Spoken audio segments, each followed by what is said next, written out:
लगातार गांव के दौरे कर रहे हैं भारतीय जनता पार्टी। लगातार पहले ये कह रही थी कि टिकट वितरण नहीं हुआ, अब मैदान में है दीपेंद्र सिंह हुड्डा, तो माहौल बदला है कि जनाब? धन्यवाद। एक तो आपका देखिए, माहौल तो बीजेपी का कभी भी ठीक नहीं था। यहाँ पिछली बार भाई दीपेंद्र हुड्डा जी को छल कपट श्याम दाम दंड भेद से हराया गया था। अब की बार पूरे हरियाणा में, रोहतक पार्लियामेंट की बात नहीं कर रहा हूँ, 10 की 10 सीट कांग्रेस पार्टी जीतने को जा रही है और देश में इंडिया गठबंधन की गवर्नमेंट बन रही है और बीजेपी और ये एनडीए गठबंधन को देश की जनता भगाने का काम कर रही है। जहाँ तक रोहतक पार्लियामेंट की बात है, मैं आपको एक बड़ी सीधे सिंपल एक बात बताऊँ, आम जनता की तरफ से, कुलदीप वत्स की तरफ से नहीं, आम जनता की तरफ से, छत्तीस बिरादरी के भाईचारा की तरफ से दीपेंद्र हुड्डा अब की बार एक तरफा इलेक्शन रोहतक पार्लियामेंट से जीतने जा रहे हैं। और हर बिरादरी का, छत्तीस बिरादरी का भाईचारा का बड़ा अफसोस था कि पिछली बार जो हमने भाई को हराया, जिन्होंने हमारे विकास की गति रुकी। दीपेंद्र हुड्डा एक ऐसी शख्सियत है जिन्होंने दिन रात, कभी ना दिन देखा ना रात देखी, ना अपना शरीर देखा ना परिवार देखा, सिर्फ और सिर्फ उन्होंने अपने इलाके की और हरियाणा की चिंता रही। तो लोगों ने, जिसने वोट गलती से बीजेपी की डाल दी थी, आज वो लोगों ने पछतावा कर रहे हैं और हर व्यक्ति लाखों वोटों से दीपेंद्र हुड्डा जी को जिता के आज लोग ये मानते हैं दीपेंद्र हुड्डा जी इलेक्शन नहीं लड़ रहे हैं, पूरा रोहतक पार्लियामेंट आज इलेक्शन लड़ रहा है। 2 रैलियां हुई हैं जनाब, सज्जर की बात करें बादली की, तो उससे कहीं ना कहीं फिजा में तो थोड़ा जो आपकी चमक है उससे अंदाज़ा लग गया होगा कि रिजल्ट क्या आएगा 4 जून को।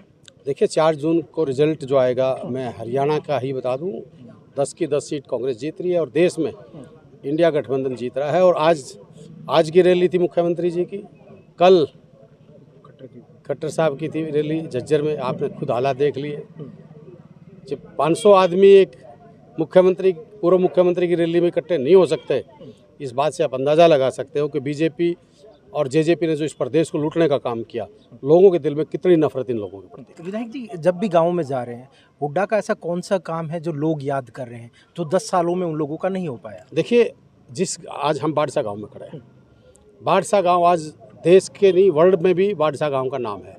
जब दीपेंद्र हुड्डा जी ने, और बाड़सा गांव का मैं धन्यवाद करता हूं, बाड़सा गांव का खासकर पूरे गांव का, जिन्होंने इतनी बड़ी लैंड गवर्नमेंट को दी और जिसमें एम्स, जो एक यादगार चीज़ जो इसी गांव की मैं बता रहा हूं, जिसमें कि 11 फैकल्टी दीपेंद्र जी ने मंजूर कराई, जिसकी एक फैकल्टी सिर्फ यहाँ लागू हुई है और 10 फैकल्टी बीजेपी ने यहाँ उनको उठाने का काम किया। पर लोगों में उस बात का रोष है, चाहे आईआईटी की बात थी, वो हमारी यहाँ है। तो बाड़सा एक गांव की बता रहा हूँ और प्रदेश पार्लियामेंट रोहतक में तो मैं आपको बता दूँ, रेलवे लाइन की बात हो, मेट्रो की बात हो, ILM की बात हो, इंडस्ट्रीज़ों की बात हो, कौन से ऐसे काम थे जो कॉलेज की बात हो, यूनिवर्सिटी की बात हो, तो दीपेंद्र हुड्डा जी ने कोई कसर इस रोहतक पार्लियामेंट में नहीं छोड़ी और लोगों ने इस बात की टीस है। आज मैं बाड़सा गांव की टीस बताता हूँ कि बाड़सा गांव में इस बात का बड़ा रोष है कि ये बाड़सा गांव आज यहाँ रुका हुआ विकास खड़ा है। बाड़सा गांव देश के मानचित्र पे बाड़सा गांव का नाम है। धन्यवाद। किस तरह का रिस्पॉन्स है, क्योंकि लोकसभा चुनाव के लिए वोट की अपील करने आए? गांव का जो माहौल है वो एक तरफी कांग्रेस की तरफ है, क्योंकि यहाँ जो भी विकास कार्य किया वो भूपेंद्र हुड्डा और दीपेंद्र हुड्डा के ही कार्यकाल में हुआ। एम्स की जो 12 संस्था नहीं थी, उसमें से एक ही संस्था कैंसर की, वो भी दीपेंद्र हुड्डा के टाइम में आई। बाकी बीजेपी आने के बाद में यहाँ कोई काम नहीं हुआ। यहाँ जो अब ये अरविंद शर्मा खड़ा MP, कभी इसने गाँव में आके शक्ल भी नहीं दिखाई।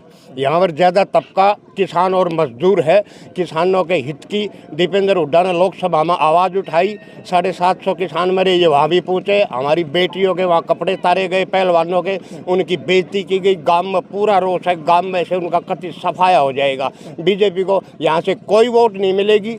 यह गांव का जवान, बुजुर्ग या पढ़ा लिखा सारा ही तबका कांग्रेस के लिए दीपेंद्र हुड्डा को भारी बहुमत से जिताएगा, क्योंकि उन्होंने गांव के विकास को रुकवा दिया। गांव का 10 साल के अंदर कोई विकास नहीं हुआ। अगर कोई गांव का काम हुआ है तो पंचायत के थ्रू हुआ है, सरकार ने कोई मदद नहीं दी। सरकार ने यहाँ भाईचारे का माहौल ख़राब करने की कोशिश की, लेकिन हमारे भाई अच्छे थे, गाँव सारा मिल कर चल रहा है, एक साथ चल रहा है। यहाँ से कोई वोट बीजेपी को नहीं जाएगा। और गाँव का जो आज का माहौल है, हमारे नौजवान जो बेरोजगार घूम रहे हैं वो तो तीखे स्वरों से कह रहे हैं कि हम बीजेपी के आदमी को गांव में भी नहीं घुसने देंगे। यहाँ का माहौल बहुत ही उनके खिलाफ और कांग्रेस के हक में चला हुआ है।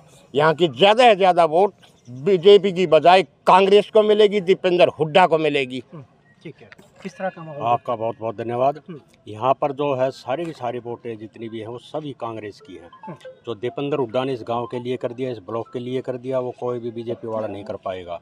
बीजेपी वालों ने तो बल्कि धोखा दिया। यहाँ पर 11 योजना थी, 11 की 11 यहाँ से उठा करके कहीं दूसरी उसमें ले लिए। नंबर 2, एक्स सर्विसमैनों के साथ ये बीजेपी सरकार ने इतना जुल्म किया है कि 11 महीने वहाँ एक्स सर्विसमैन बैठे रहे और उनकी कोई सुनवाई नहीं की। हालांकि हमारा अधूरा काम रह रहा है और जो कांग्रेस ने किया था वो इन्होंने पूरा नहीं किया। और सारी की सारी वोटें जो है हम खुला पोलिंग करवाएंगे या इस गांव में गांव बादशाह का नाम करवाएंगे हम दीपेंद्र हुड्डा के। जो है एक वोट जो है गिनती की बादशाह गांव से दीपेंद्र हुड्डा की जाएंगी। सरजीत भाई, किस तरह से देखते हैं आप इस माहौल को? लगातार आप गाँव में घूम रहे हैं, किस तरह का माहौल है जनाब? माहौल तो यहाँ पे जो है ना, एक ऐसा दीपेंद्र हुड्डा जी का ऐसा माहौल बना हुआ है, क्योंकि पिछले कई दिन से हम भी जो है गांव में जा रहे हैं। हाँ, और हम अपने मजदूरों के पास जा रहे हैं विशेष करके। तो आज छत्तीस बिरादरी के दिमाग में एक ही चीज़ है, अगर भाई हमने जो पिछली हार थी ना, जो जानबूझ के हरा गया था, हर आदमी के दिमाग में ये टिस है कि इस बार जो है दीपेंद्र हुड्डा जी को इतनी वोटों से जिता दे कि जो सरकार कुछ भी कर ले अपना, तो ये पासंग में नहीं चढ़ेंगे। एक तरफा माहौल बना हुआ है, क्योंकि आज हमारी जो ड्यूटी है, मन्नू हुड्डा जी ने 5-6 गांव दे रखे हैं, तो उनमें हमारे इंटक के जिला वो प्रदेश के जो सलाहकार है बलजीत प्रधान जी और हम थे, अमित जी थे, हमारे जो है 8-7 आदमी जो ड्यूटी है, इंटक की पूरी टीम जो है गांव जारी है। और आज हम यहाँ पर विधायक के साथ भी बारसा गाँव में आए हैं, तो एक तरफा माहौल बना हुआ है, कोई परेशानी नहीं है। और पूरे हरियाणा के अंदर 10 की 10 सीटें चौधरी भूपेंद्र सिंह हुड्डा के नेतृत्व में जीती जा रही हैं। तो आने वाली सरकार भी कांग्रेस की आएगी हरियाणा में, और किसान मजदूर फिर से खुशहाल होगा। धन्यवाद।